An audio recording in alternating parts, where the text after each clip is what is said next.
ఉద్యోగాల్ని కూడా మనము ఏదో ఫస్ట్ వైఫ్ లాగా, ఇంట్లో ఉన్న భార్యని సెకండ్ వైఫ్ లాగా ఇలా చూడకూడదు. ఉద్యోగాల కోసం గంటల గంటల సమయాన్ని వెచ్చించి బయటే తిరుగుతూ ఉంటారు, కుటుంబానికి సమయాన్ని ఇవ్వరు. అది కాదు. అంతకు అవసరమైతే ఉద్యోగం భార్యాభర్తల బంధానికి సమయం ఇవ్వకపోవడానికి అడ్డొస్తుందంటే ఆ ఉద్యోగాన్ని వదిలిపెట్టి ఇంకేదైనా ఉద్యోగాన్ని చేయాలి. కానీ ఆ ఉద్యోగాల వలన కుటుంబ బంధము అనేది డిస్టర్బ్ అవ్వకూడదు. ఆ విషయాన్ని గమనించాలి.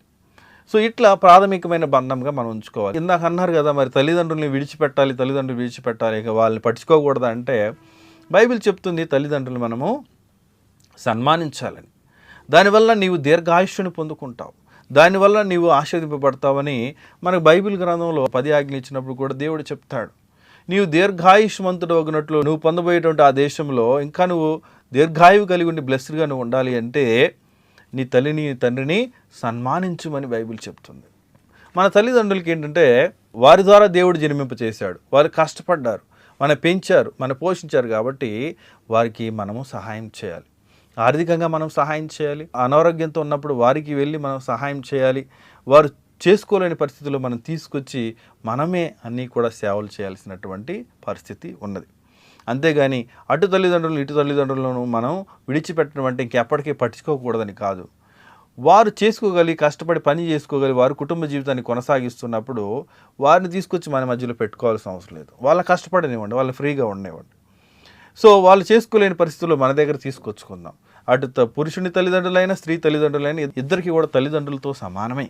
అందుకనే అత్తమామ అంటే ఫాదర్ ఇన్లా మదర్ ఇన్లా అంటారు. ఫాదర్ ఇన్లా అంటే చట్టపరమైనటువంటి తండ్రి అని అర్థం, మదర్ ఇన్లా అంటే చట్టపరమైనటువంటి తల్లి అని అర్థం. అంటే పెళ్ళైన తర్వాత ఒక వ్యక్తికి పురుషుడికి కానీ స్త్రీ కానీ ఇద్దరు తల్లులు ఇద్దరు తండ్రులు ఉంటారు. ఆ బాధ్యత నిర్వర్తించే వ్యక్తులుగా ఉండాలి. ఇద్దరు కలిసి వారిని చూసుకోవాలి. కానీ మీ నిర్ణయాల్లోనికి వారు మీ మీద పెత్తనం చేసేటట్లుగా మీరు అవకాశం ఇవ్వకూడదు. అప్పుడు మీ కుటుంబం చక్కగా ఉంటుంది. మీరే ఏదైనా నిర్ణయం తీసుకోవాలి, మీరే మాట్లాడుకోవాలి.